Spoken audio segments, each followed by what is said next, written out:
What if everything we thought we knew about ancient history was wrong? All around the world, from the ocean floor to forgotten ruins, lie mysteries that modern science still can't explain. Artifacts found where they shouldn't exist. Cities that vanished without a trace. Structures and technologies far beyond the capabilities of their time. In the next 60 minutes, you'll embark on a journey through the oldest and strangest mysteries ever uncovered. Clues that might completely change how we understand the past. It began with a shipwreck and a lump of rust. In 1901, off the stormy coast of Antikythera, Greece sponge divers plunged into the Aegean Sea and surfaced with pieces of a forgotten world, broken statues, shattered amphorae, bronze limbs of gods. But among the treasure was something no one could explain, a twisted, corroded hunk of metal and wood, seemingly worthless. For years it was dismissed as debris stored away and ignored. But then came a discovery that would shake the foundations of history. Inside that corroded mass were delicate, interlocking gears crafted with such precision they should not have existed in the ancient world. What lay before them was not just an artifact, it was a machine, a 2,000-year-old analog computer designed by minds whose genius history had all but forgotten. Known today as the Antikythera mechanism, it could predict eclipses, track celestial movements, and even forecast the dates of the ancient Olympic Games. But its greatest mystery wasn't what it did, it was how it was ever made. What makes the Antikythera mechanism a truly timeless phenomenon is not merely what it could do, but how it was made, demonstrating a level of mechanical craftsmanship so advanced that humanity wouldn't replicate it until the 14th century, more than 400 years later. Hidden within a compact wooden casing roughly the size of a shoebox, this 2,000-year-old device contained a dense network of interlocking bronze gears working in perfect harmony to model the motions of the cosmos. Over 30 gears have been reconstructed, and experts believe the original mechanism may have contained up to 60, each meticulously crafted with uniform teeth and precise angles, rivaling the intricate inner workings of Renaissance astronomical clocks. One particularly striking example is a gear with 223 teeth engineered to calculate the Saros cycle, an 18-year period after which solar and lunar eclipses repeat. Another component tracked the 19-year Metonic cycle, crucial for synchronizing lunar and solar calendars. These were not random approximations. They were expressions of deep astronomical knowledge, translated into mechanical language, a form of scientific encoding embedded in bronze. The very fact that ancient Greek craftsmen could produce such an extraordinarily complex device has stunned modern scientists. While much of the ancient world was still grappling with wheels and levers, this astronomical machine was silently crossing the Aegean, tucked away in the cargo of a merchant ship, a forgotten marvel suspended in time. What makes the Antikythera mechanism so astonishing is the precision with which it was made. The gears exhibit epicyclic design, a concept involving gears rotating around other gears, something thought to have emerged in the Islamic Golden Age or in medieval European clockmaking. But the Greeks had already achieved it. Some of the teeth were cut in a triangular profile known as the Hellenistic gear tooth, with consistent depth and pitch. Researchers using X-ray tomography and 3D laser scanning have reconstructed the internal architecture of the mechanism, and what they found shocked the scientific community. Not only were the gears complex, but they also included differential gearing, a technology not seen again until the 16th century. This kind of engineering requires an advanced understanding of metallurgy, toolmaking, mathematics, and astronomy fields that ancient Greece certainly explored, but never before with such mechanical integration.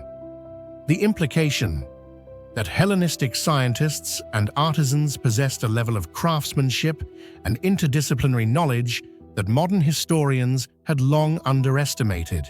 The device wasn't just a calendar, it was a representation of the cosmos condensed into a portable, functional model.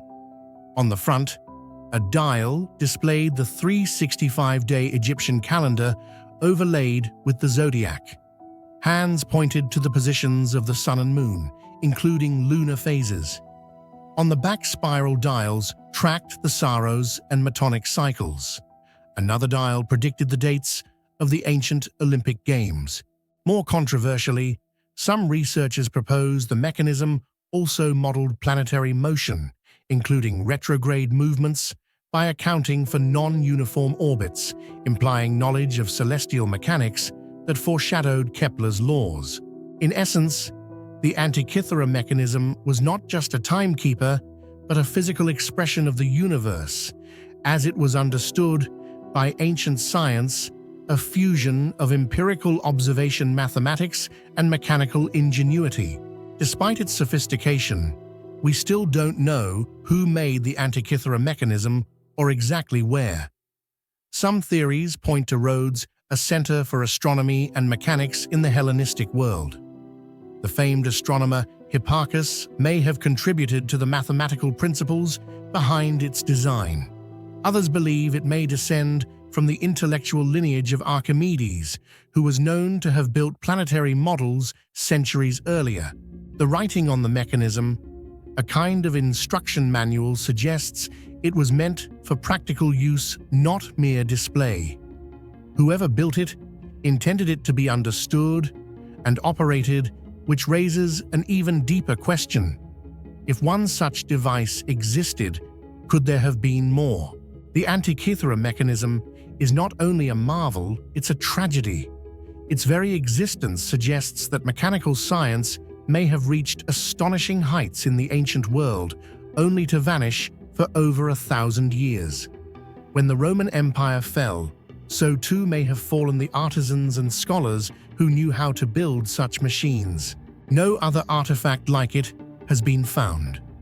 The knowledge to make something so precise, miniature gears, astronomical functions, differential systems, disappeared, not to return until medieval Europe began building cathedral clocks. This loss of knowledge reminds us that history is not a straight line of progress. Technologies can emerge, flourish, and vanish, sometimes completely forgotten, until accidentally unearthed in a shipwreck. Even today, more than a century after its discovery, the Antikythera mechanism continues to puzzle scientists. Teams from the UK, Greece, and beyond have spent decades analyzing it with CT scans, 3D reconstructions, and advanced simulations. In 2021, researchers from University College London revealed a full model reconstruction of the front gearwork, potentially solving a piece of the planetary puzzle. Yet questions remain. Was it unique? Were more made? Who used it? What workshops had the capability to build such gears? And what else might be lying undiscovered beneath the sea? Each answer seems to spark a dozen more mysteries. Ultimately, the Antikythera mechanism is a humbling reminder that we are not the first to seek to measure the cosmos with gears and logic. Long before digital calculators or silicon chips, someone somewhere in the ancient world crafted a machine that could predict the dance of celestial bodies. They did it not with electricity or code, but with bronze mathematics and mind-bending creativity. It is not just a relic. It is a message across time, one that whispers of lost knowledge, ancient brilliance, and the fragile threads by which human understanding is passed down. So the question remains, was this truly a one-of-a-kind machine, or just the tip of an ancient technological iceberg, now lost to time? If the ancient Greeks could build something this complex, how many other marvels might still lie hidden beneath the sea or erased by history? What do you think? Could ancient civilizations have reached a level of engineering far beyond what we've ever imagined. Share your thoughts in the comments, because who knows, you might help unlock one of the greatest mysteries in human history.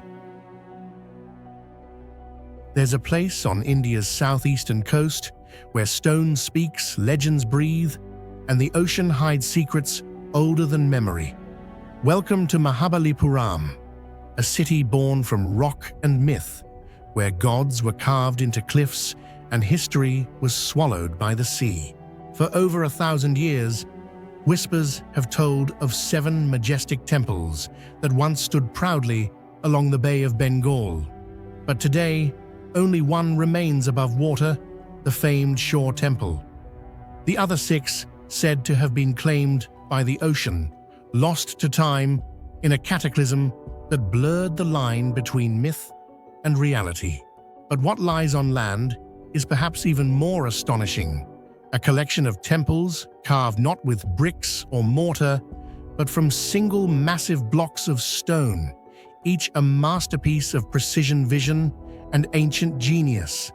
In Mahabalipuram, engineers didn't build. They revealed chiseling sanctuaries from solid rock, like sculptors shaping the divine. This is the legend of the 7 pagodas, and the breathtaking truth carved into the coast of India. One of the most remarkable and awe-inspiring aspects of Mahabalipuram doesn't lie in the sheer scale of its temples, but in how they were created. Not built with bricks mortar or assembled stone blocks, but carved entirely from single massive stones. This is the art of monolithic architecture, where humans did not construct, but rather liberated the temple hidden within the stone. This technique demanded not only architectural precision, but also a revolutionary mindset in creative thinking. Imagine not starting from a foundation and building upward, but beginning with an enormous granite boulder, then chipping away millimeter by millimeter, working from the outside inward, from rough shape to intricate detail with no room for error. One wrong strike could destroy the entire structure. And yet in the 7th century, the artisans of Mahabalipuram achieved this feat armed with nothing but chisels, hammers, and human vision. A prime example of this is the Pancharathas, the 5 chariots, 5 small temples carved from 5 separate granite monoliths. Each one resembles a sacred chariot with curved roofs, pillars etched with deities, and guardian animals like lions and elephants stationed nearby.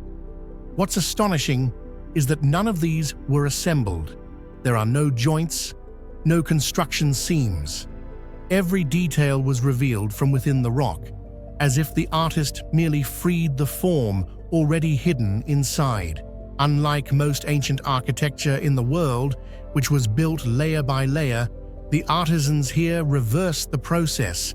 They didn't build, they uncovered, transforming raw stone into sanctity, turning nature itself into a holy shrine.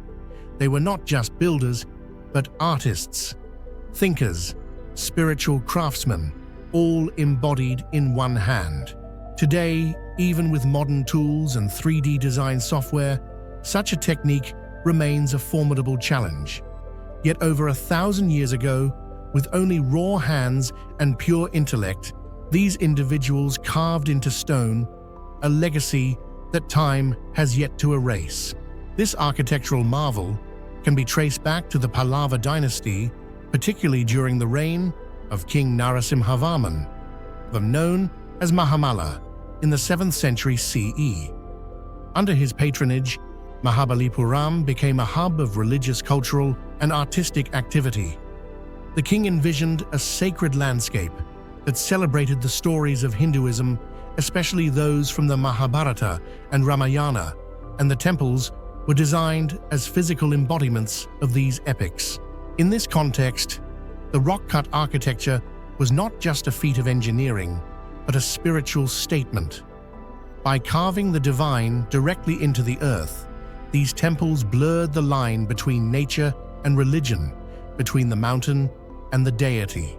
The five Rathas, often misinterpreted as being dedicated to the five Pandava brothers, were in fact not used for active worship, but possibly served as prototypes or artistic experiments, a kind of architectural laboratory to test structural forms, aesthetics, and carving techniques. Their orientation, form, and scale would later influence other Pallava and Chola constructions. What makes Mahabalipuram not just a site of ancient temples, but also one of the greatest archaeological mysteries of India is the enduring legend of the temples swallowed by the sea. For centuries, local people have passed down a tale that 7 sacred temples once stood proudly along the shores of the Bay of Bengal. But their splendor angered the gods, who are said to have unleashed a divine flood, submerging 6 of the 7 beneath the waves. Only the shore temple remains on land today, a solitary, mysterious reminder. What's remarkable is that this story exists not only in Indian folklore. European sailors, particularly the Portuguese in the 16th century, wrote in their travel journals that they had seen stone structures rising out of the sea and described how 6 temples lay underwater and only one stood on the shore. Though dismissed by science for centuries, these reports remain valuable clues for those who believe a sacred city may once have been lost to the ocean. Then came a fateful day in 2004 when the Indian Ocean tsunami struck the region. As the waters receded suddenly before the massive wave hit, witnesses watched in awe as the seabed near Mahabalipuram revealed stone walls, carvings, and pillars buried beneath the sand.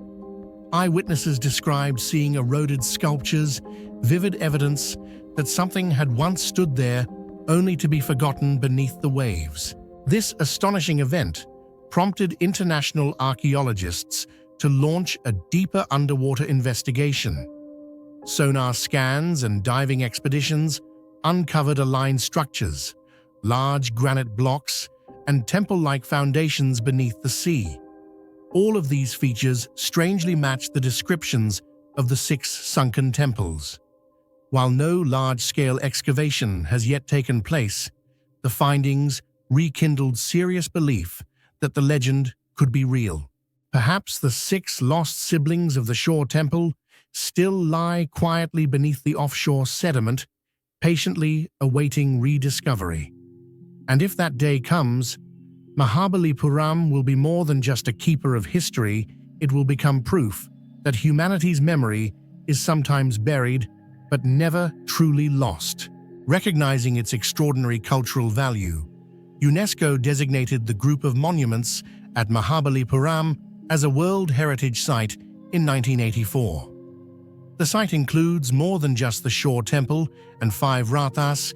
It is a complex of cave sanctuaries, giant open-air bas-reliefs like the famous descent of the Ganges, and intricately carved boulders that showcase mythological scenes and divine figures.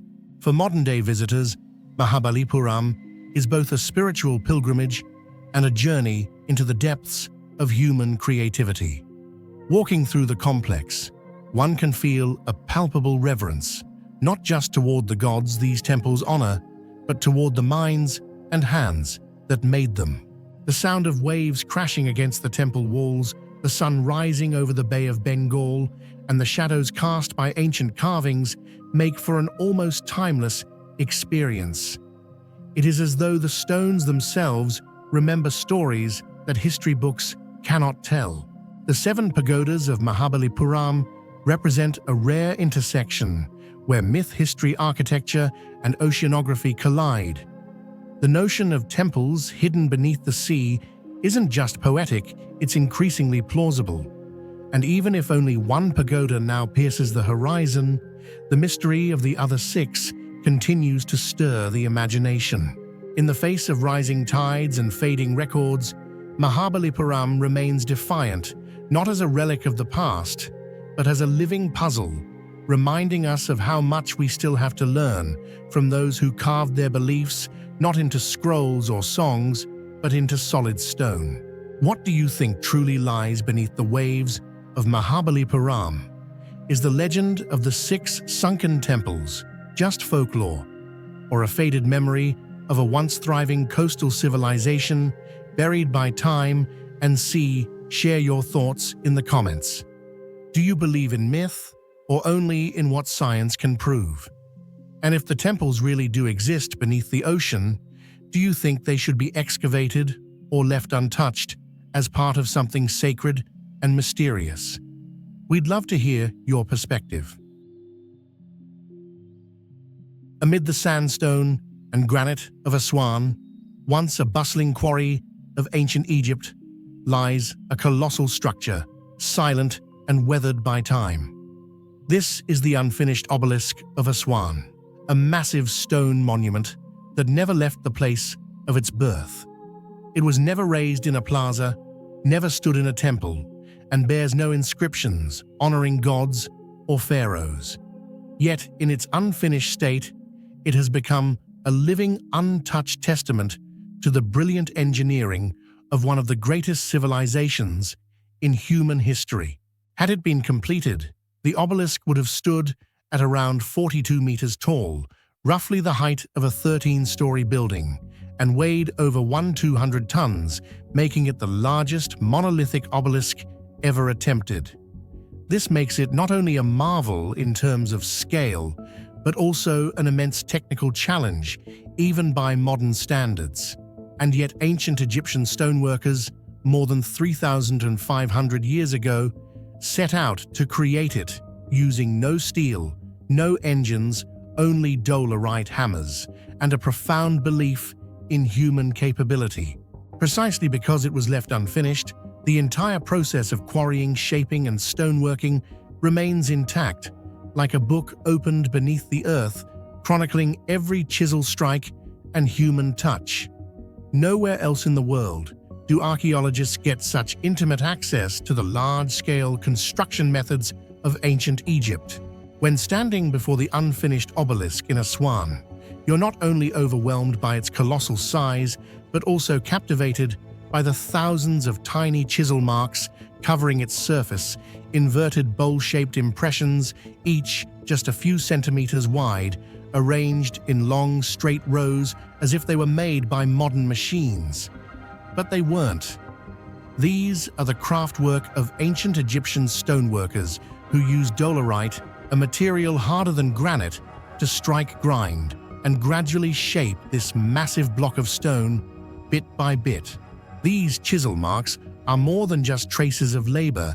They are a language of technique, reflecting deep knowledge of materials and how ancient people manipulated nature using only their hands and minds.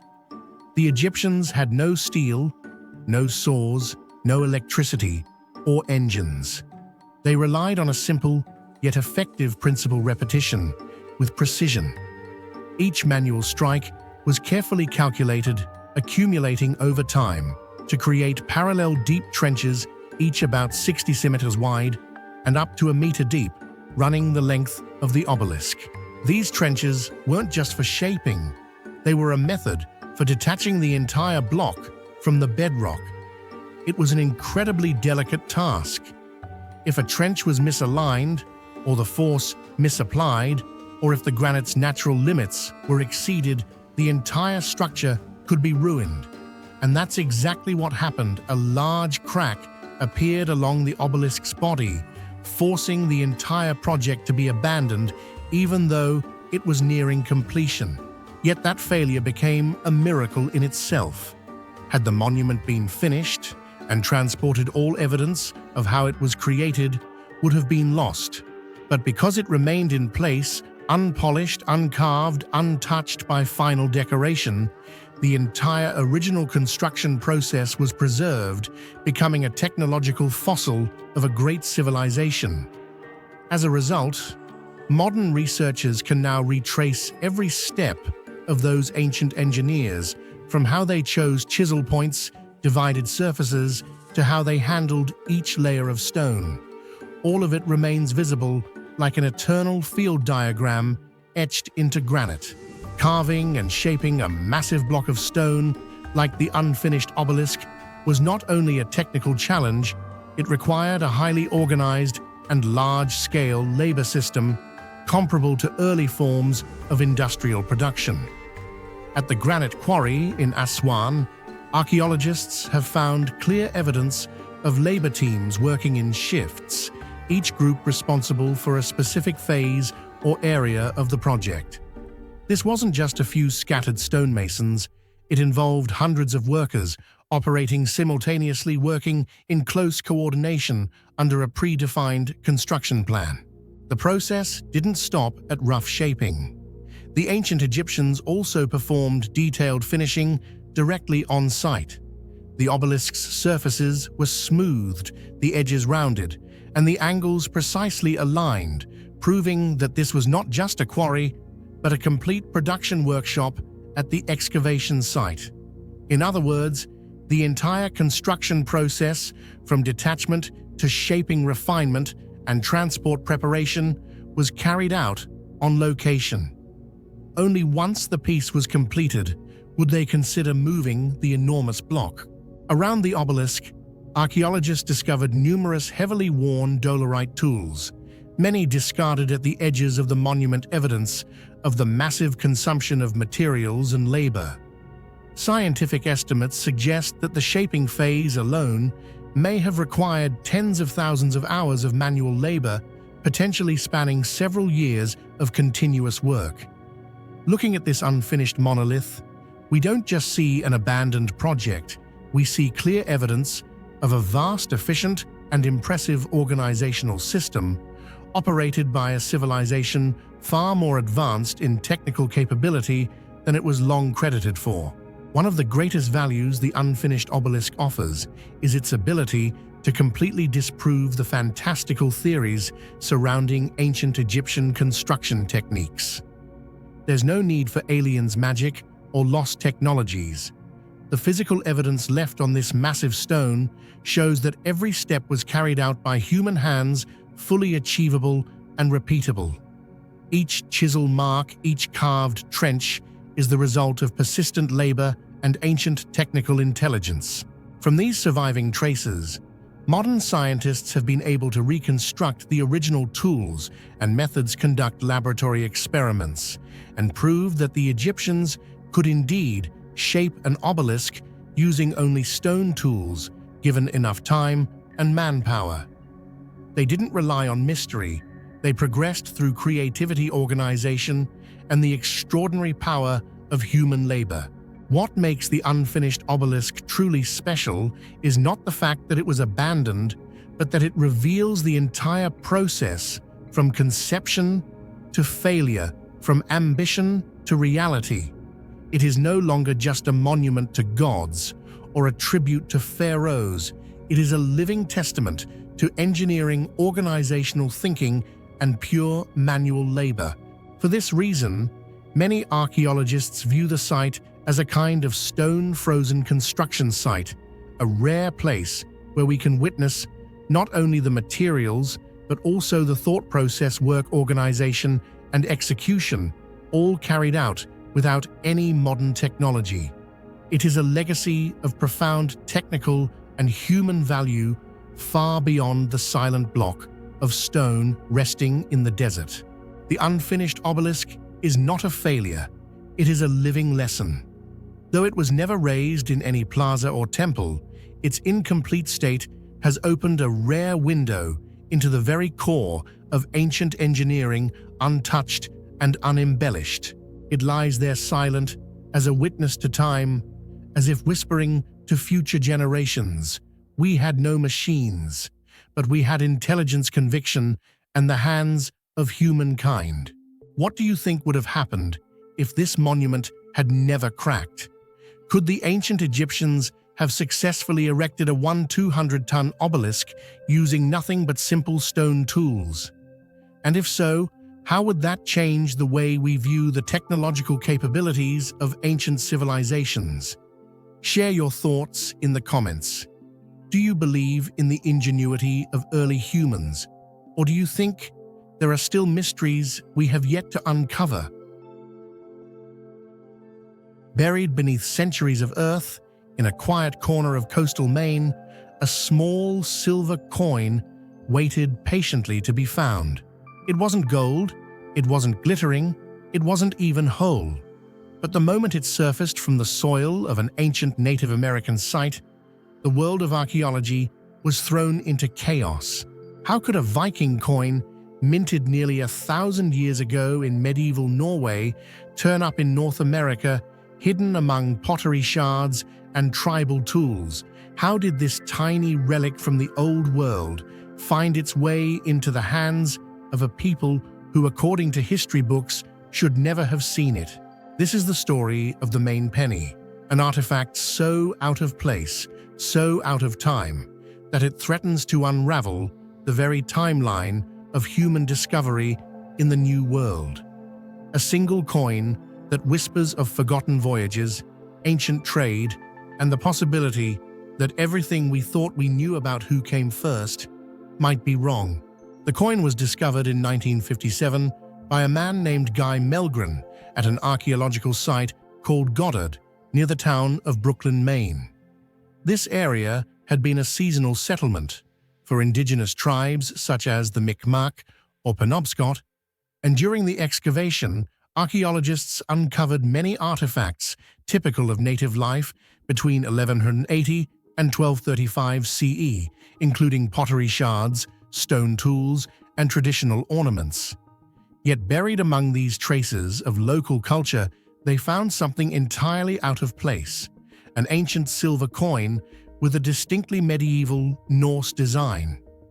At first, it didn't draw much attention, just an old piece of metal worn smooth by time, but when experts examined it more closely, they realized it was a Viking coin minted in Norway in the 11th century. Most striking of all, it clearly didn't belong there, nor did it fit any known timeline of the site, an object completely out of place in both time and geography. When the team of experts began to examine the coin more thoroughly, they quickly realized this was no ordinary artifact. It was a medieval Norwegian silver penny confirmed to have been minted during the reign of King Olaf Kyrre, who ruled Norway from 1067 to 1093 AD. This meant the coin was 2 to 3 centuries older than all other artifacts found at the Goddard site. But what truly stunned archaeologists wasn't just its age, it was the completely mismatched cultural and geographical origin. The coin came from a medieval European civilization, and there was no known historical record suggesting that Norwegians had ever reached Maine or traded with the indigenous peoples there during that time period.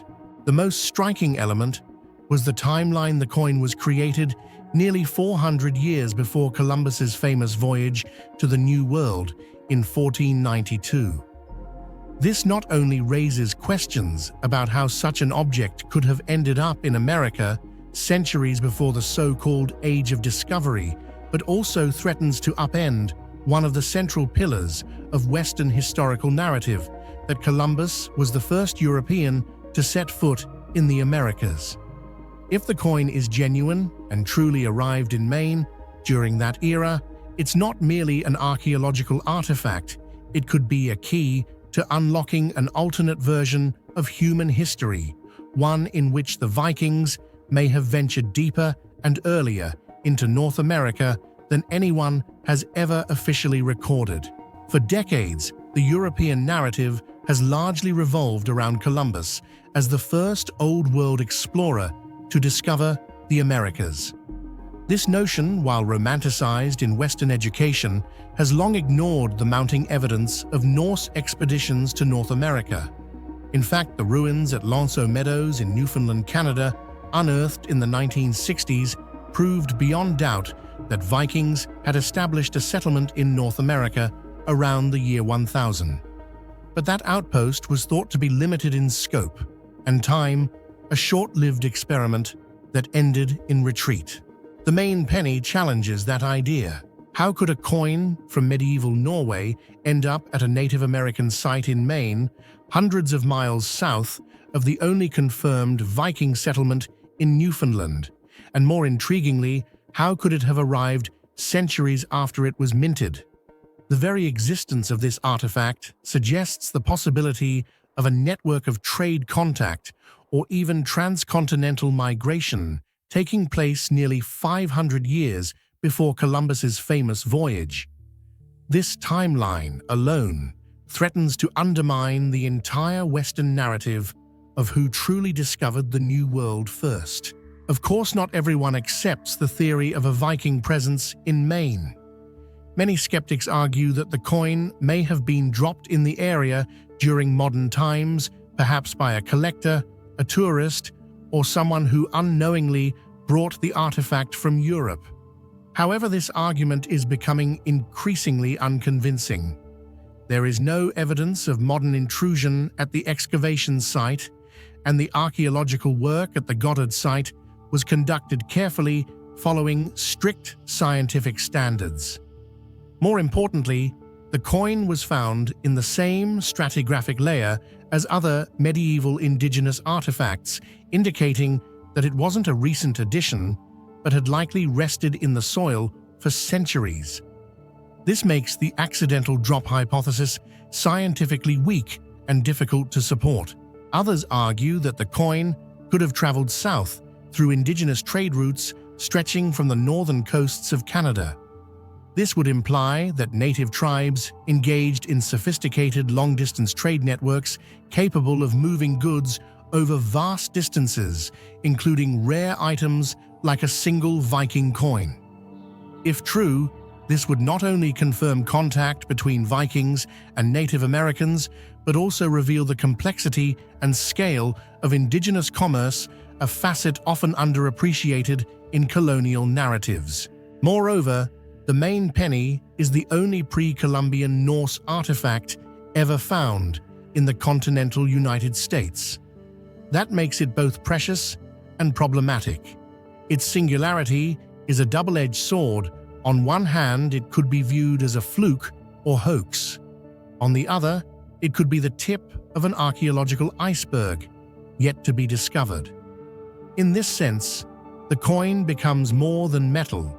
It becomes a challenge to search deeper, to question long-held assumptions, and to consider that the flow of history may have followed unexpected channels. Let's also remember that the Viking world was not as isolated as we might imagine. By the 11th century, Norse traders had traveled to Byzantium, the Middle East, and deep into the rivers of Russia. A voyage from Greenland or Vinland down the Atlantic coast of North America would not have been unthinkable for these seafaring pioneers. The idea that a coin could have been exchanged for goods, passed from hand to hand, tribe to tribe, over years and miles until it finally rested in the soil of Maine, is not impossible. In fact, it may be a testament to how interconnected the ancient world really was. The implications are staggering. If the Maine penny is authentic and arrived at the site through pre-Columbian exchange, then we must accept that European presence in North America wasn't an isolated incident. It was part of a broader, longer story of exploration and human contact across continents. The idea of Columbus as the discoverer of America would then become not just incomplete, but misleading. In this context, the Maine penny isn't just a coin, it's a fossil of forgotten history, a relic that suggests history is not written solely in textbooks or stone monuments, but in small, unexpected moments where cultures collide in silence, far from the gaze of kings and chroniclers. Ultimately, the Maine penny invites us to ask uncomfortable questions. How much of what we think we know is actually true? How many other Viking artifacts may lie undiscovered beneath our feet? And how many voices and voyages have been lost to the tides of time, waiting for something as small as a coin to tell their story? Because maybe, just maybe, the Norse were here all along and we simply weren't listening.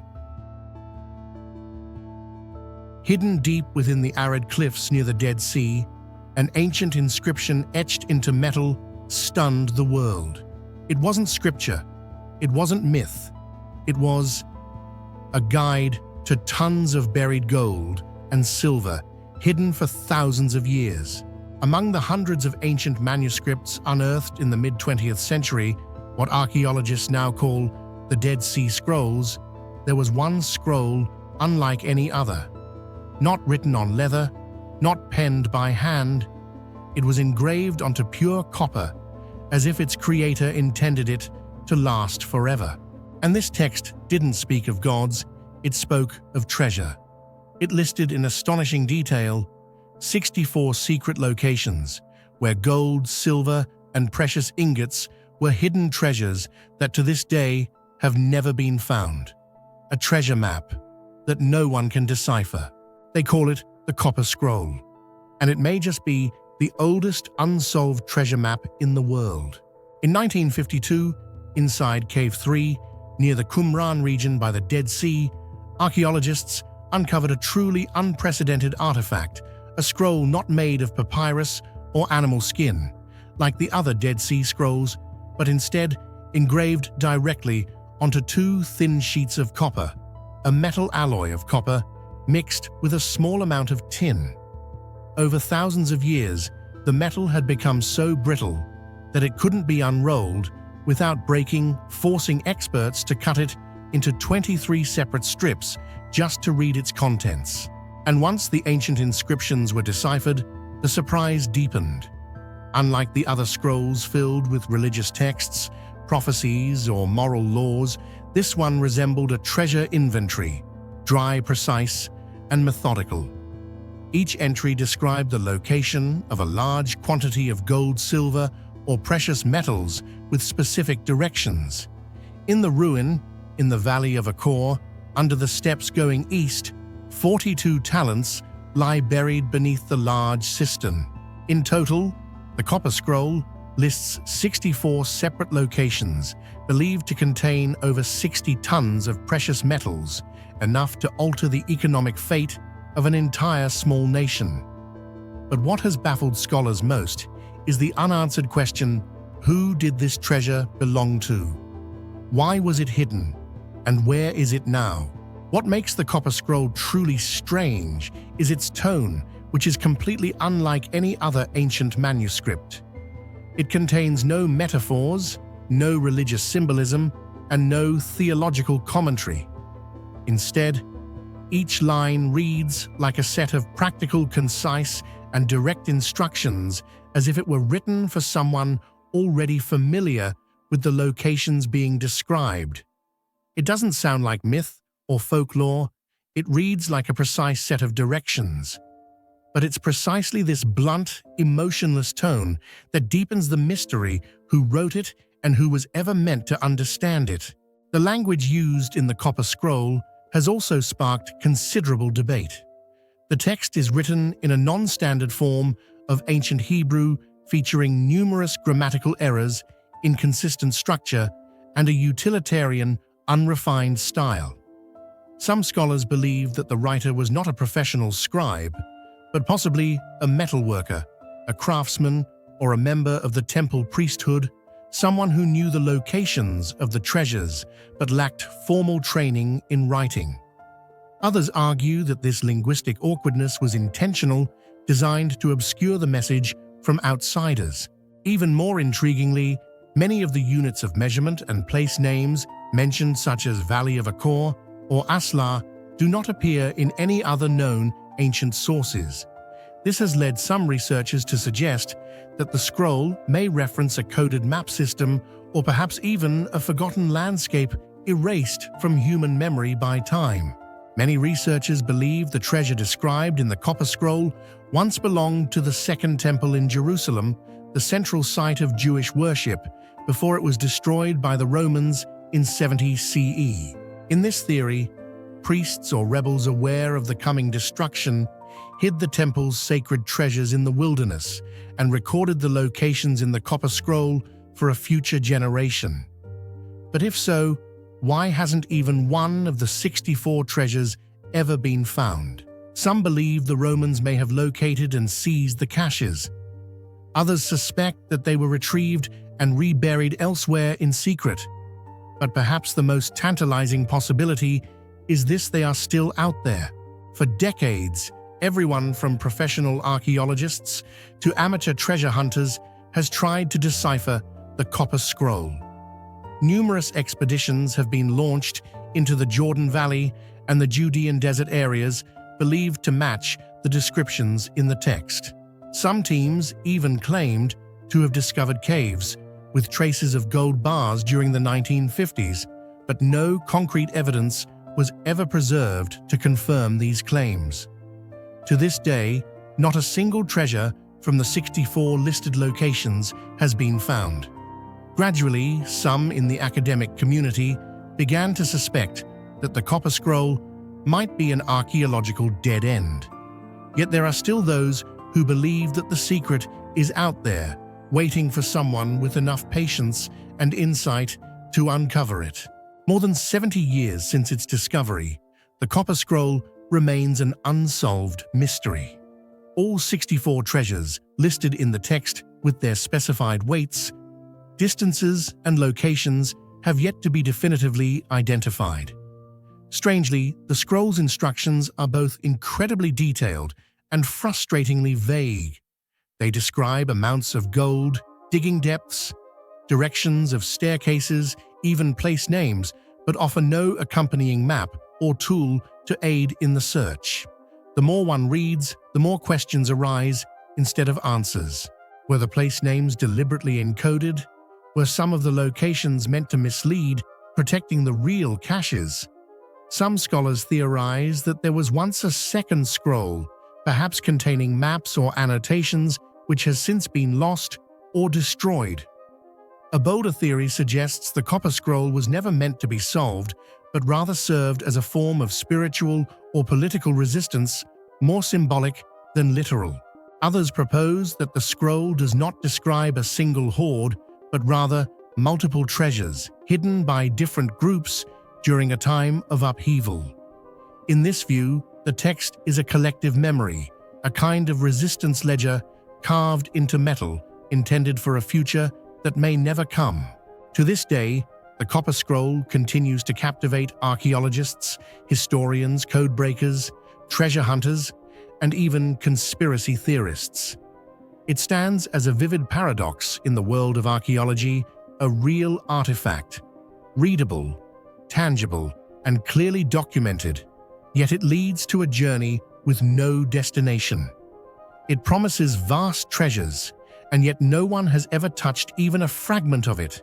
This raw truth has made the Copper Scroll a symbol of the past's hidden secrets that time refuses to reveal, not passed down through myth or oral tradition, but engraved in real metal, in words carved into history. Maybe the treasure is gone. Maybe it never existed. Or maybe we simply haven't found the right person to read the scroll the right way. Until that day comes, the Copper Scroll remains a riddle cast in copper, waiting for someone brave enough to solve it. So what do you think? Is the Copper Scroll truly a map leading to real treasure, or merely a symbolic message of ancient faith and resistance? Do you believe the treasure was taken still buried somewhere, or never existed at all? Share your thoughts in the comments below, because who knows, maybe one of us will be the first to unlock a mystery buried for over 2,000 years.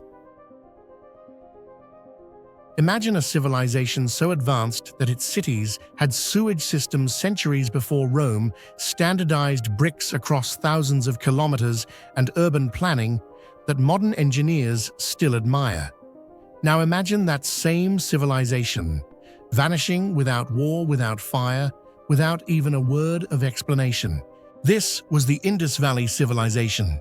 Hidden beneath the sun-scorched plains of present-day Pakistan and northwest India, once lay some of the most sophisticated cities of the ancient world. Between 2600 and 1900 BCE, places like Mohenjo-Daro, Harappa Lothal, and Dholavira thrived with astonishing order and efficiency. These were not primitive towns. They were meticulously designed urban marvels, with straight roads, multi-story homes, intricate drainage systems, public baths, and a remarkable uniformity that spanned hundreds of miles. Yet today, the Indus Valley stands as one of history's greatest enigmas. It rivaled Egypt and Mesopotamia in grandeur, but left behind no temples, no royal tombs, no glorified kings, only silence. It is not just a lost civilization. It is a world that disappeared, quietly slipping out of the pages of history, almost without a trace. Around 1900 BCE, something silently unfolded that led to the gradual fading of the Indus Valley civilization's brilliance. Once thriving cities like Mohenjo-Daro and Harappa began to fall into a strange decline. Construction came to a halt, trade activity dwindled, and urban populations started to vanish. Within a few centuries, these vibrant centers of order and progress had become mute ruins.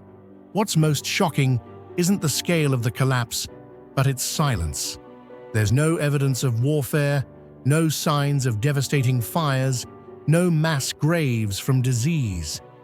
Everything simply disappeared, as if an entire society had unraveled without a sound. It is this eerie quietness that makes the fall of the Indus Valley civilization so captivating and haunting, a historical riddle with no clear answer, where silent streets and dried-up wells are all that remain to whisper the story of a vanished world. One of the greatest mysteries of the Indus Valley civilization lies in the complete silence of the people who once lived there. Unlike Egypt or Mesopotamia, where kings carved their triumphs and power onto stone temple walls and written records, the Indus people left behind no readable historical accounts.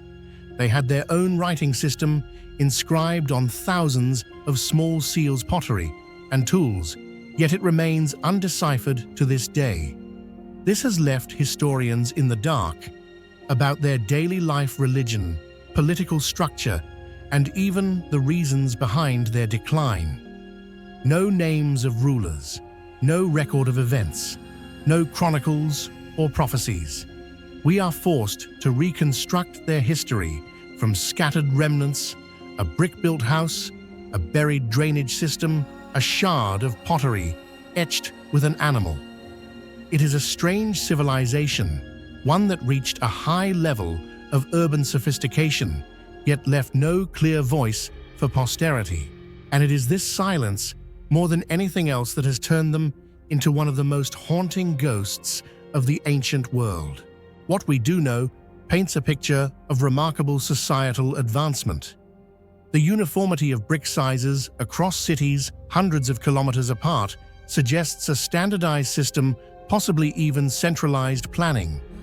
The sophisticated drainage systems in Mohenjo-Daro, complete with covered street drains, soak pits, and private toilets, are evidence of a people deeply concerned with public hygiene and civic order. Their architecture was utilitarian, but elegant. Their craftsmanship, from etched beads to carved figurines, shows not only technical skill, but aesthetic sensibility. Despite reaching a high level of urbanization and technological advancement, the Indus Valley civilization left no trace of the power structures commonly seen in other ancient societies. There are no grand temples, no lavish palaces, no monumental tombs, and no statues of kings. This absence of symbolic authority has led many scholars to believe that the Indus society may have been highly egalitarian, with no clearly defined ruling class, such as royalty or a dominant priesthood. If true, this would make it a unique case in human history, a powerful urban civilization that thrived without centralized authority.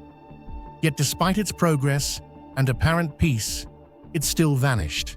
So, what truly caused the collapse of such an advanced civilization as the Indus Valley? For decades, scholars have proposed various theories to explain its mysterious disappearance. One of the earliest and most popular ideas was the invasion hypothesis, the Aryan migration theory, which suggested that Indo-European tribes swept in from the northwest, conquering and replacing the native Indus population. However, Today, most archaeologists no longer support this theory. There is no archaeological evidence of large-scale battles, no layers of ash or collapsed walls, and crucially, genetic studies show no signs of a mass population replacement during this period. Instead, attention has shifted toward environmental causes, a slower but more convincing explanation. The Indus Valley region was heavily dependent on its river systems and seasonal monsoon rains. Its major cities rose along vital waterways like the Indus River, and notably the Gagahakra River, which many scholars believe corresponds to the legendary Sarasvati River mentioned in ancient Indian texts. However, recent geological and climate research suggests that around 2000 BCE, this region began to experience a prolonged period of drought.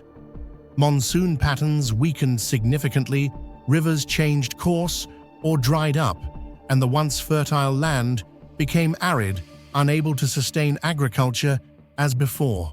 This scarcity of water and food appears to have triggered a cascading crisis, beginning with agriculture, then undermining trade routes, internal markets, and finally, the urban centers themselves. Cities that had once been the beating heart of the Indus civilization could no longer support their populations. People likely began migrating eastward toward the Ganges plain, where climatic conditions remained more favorable. But this was not a sudden event. It unfolded gradually over generations.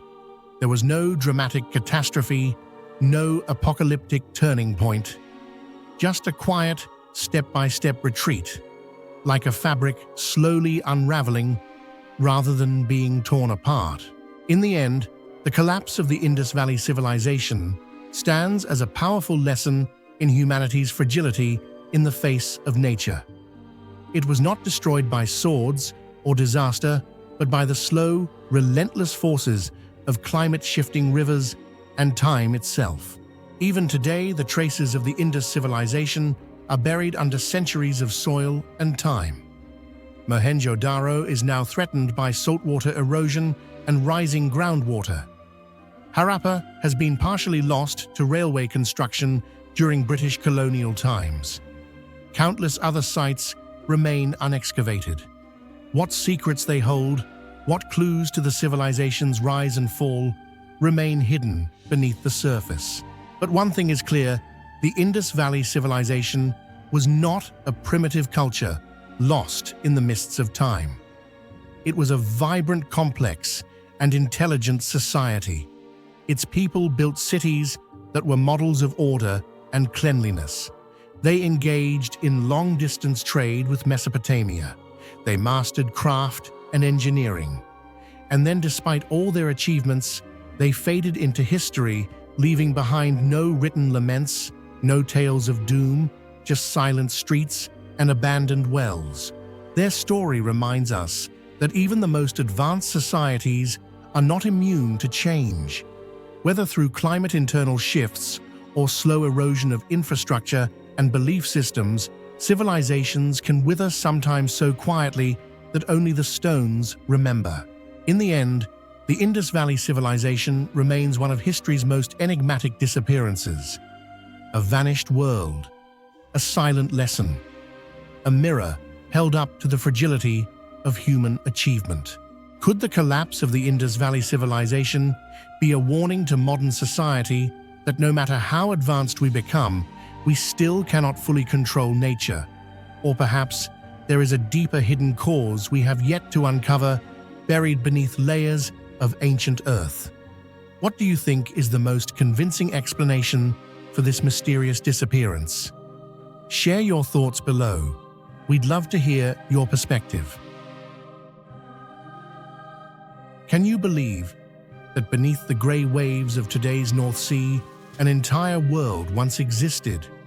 A vast stretch of land that once connected Britain to mainland Europe. A place where our ancestors hunted, lit fires, and built their lives in a thriving natural paradise. Doggerland, a name nearly forgotten, was once home to thousands of prehistoric people until the ocean rose in fury. Today, nothing remains but the cold, restless sea. Yet sometimes stone tools, fragments of human bones, or mammoth tusks rise from the depths like whispers from the past. Alongside them come ancient legends of a terrifying flood, a day when the sea swallowed an entire world. Could Doggerland be Europe's true Atlantis and the real origin behind the great flood myths? The story you're about to discover might just change the way you see European history forever. About 10,000 years ago, the map of Europe looked very different from what we see today. What is now the North Sea was once a vast expanse of dry land known as Doggerland, stretching from the eastern coast of Britain all the way to the Netherlands, Denmark, and northern Germany.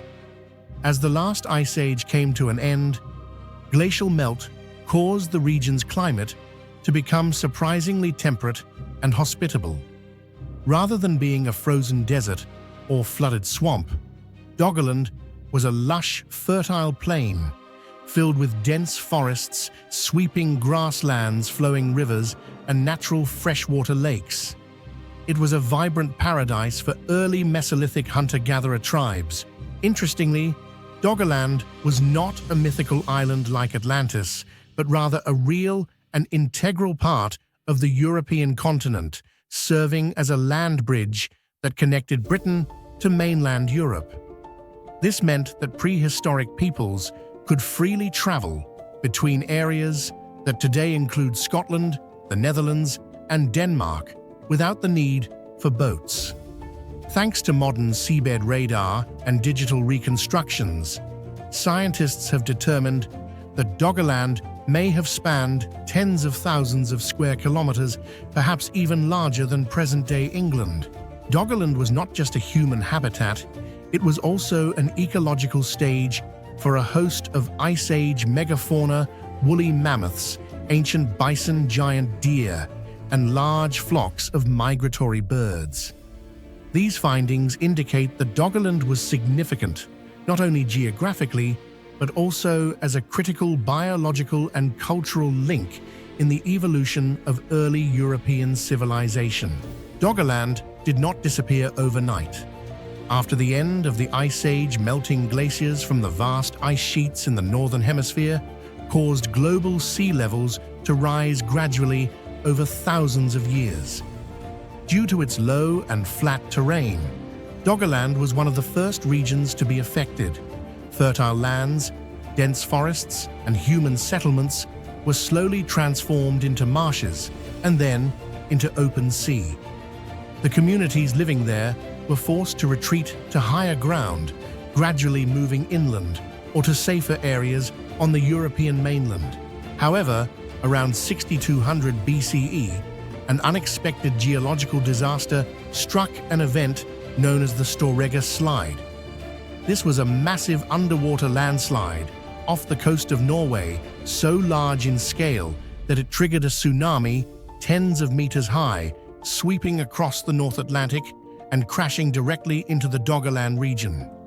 The tsunami not only submerged what remained of the already flooded land, but also erased all surviving traces of life in the area. Within just a few hours, an entire primitive yet vibrant civilization was wiped out. No stone buildings remained, no maps, no writing, only mudwater and sediment, burying the final evidence of a once thriving world. This event not only disrupted human habitation in the region, but may also have left a deep imprint on the cultural memory of humankind, becoming the seed of ancient legends about a great flood passed down through generations for millennia. Doggerland is no longer a vague legend, thanks to clear and reliable archaeological evidence. Since the 20th century, during fishing operations in the North Sea, British and Dutch fishermen have unexpectedly retrieved numerous artifacts from the seabed, prehistoric human bones, teeth of ancient animals, stone tools, broken pottery shards, and even remnants of primitive wooden structures. These findings not only confirm the existence of human life in this lost land, but also suggest the presence of a thriving hunter-gatherer society that once flourished there. With the advancement of modern technologies such as ground-penetrating radar 3D geological modeling and sediment analysis, scientists have been able to reconstruct detailed maps of Doggerland, including ancient riverbeds, large lakes, highlands, and especially settlement zones where artifact density is high. All of this points to Doggerland being a vibrant, well-organized, and densely populated part of prehistoric Europe. Among all the stories surrounding Doggerland, perhaps the most fascinating and controversial is the hypothesis that the catastrophe that drowned this land was not merely a geological event, but also the origin of the Great Flood myths that have been passed down for thousands of years in human culture. According to many researchers, the tsunami caused by the Storegga slide around 6200 BCE did more than physically wipe Doggerland off the map. It also left a deep psychological imprint on the collective memory of the surviving communities around the North Sea. Imagine this: the people of Doggerland or nearby coastal communities witness the sea rise, suddenly swallowing everything: forests, animals, villages, even loved ones within just a few short hours. Those who survived would never forget that horrifying sight. They may have passed down stories to their descendants about a great flood that swept away the old world, told as a warning or sacred memory, which gradually became mythic tales passed through generations by word of mouth. As language evolved and human societies entered an age of mythologizing the cosmos and history, those memories may have been encoded into stories of divine punishment, the wrath of the heavens, or the end of the world by water. We see such narratives in the Bible, with Noah's flood, in the Sumerian epic of Gilgamesh, and in Norse mythology's tale of the flood during Ragnarok. Despite the differences in detail, they all share a common theme: the drowning of a once thriving civilization, an event Doggerland actually experienced. What sets Doggerland apart from legendary places like Atlantis is that Doggerland has clear geological evidence, a defined location on modern maps, and a scientifically plausible explanation for its disappearance. If one day we manage to reconstruct the full spiritual and social life of Doggerland's inhabitants from underwater relics, we may well discover the earliest traces of flood stories, survival and rebuilding after catastrophe tales that humanity preserved through myth before the written word ever existed. Today, the Dogger Bank, a series of underwater ridges, is the most visible remnant of Doggerland. However, oil drilling and offshore wind farm development in the North Sea are disrupting many ancient relics, some of which may be permanently lost before archaeologists have the chance to study them. Several research groups are now calling for the establishment of an underwater archaeological reserve, or at the very least, mandatory surveys before any extraction activities to help preserve the final clues to this buried civilization. Doggerland is not merely a forgotten name on an ancient map. It stands as proof that human history holds chapters never written down, surviving only through the sound of waves, the ocean's mud, and the sacred memory of a day when the sea rose in fury. Perhaps within every ancient flood myth that speaks of a world wiped clean lies a fragment of truth buried deep beneath the North Sea, where Doggerland became Europe's lost Atlantis.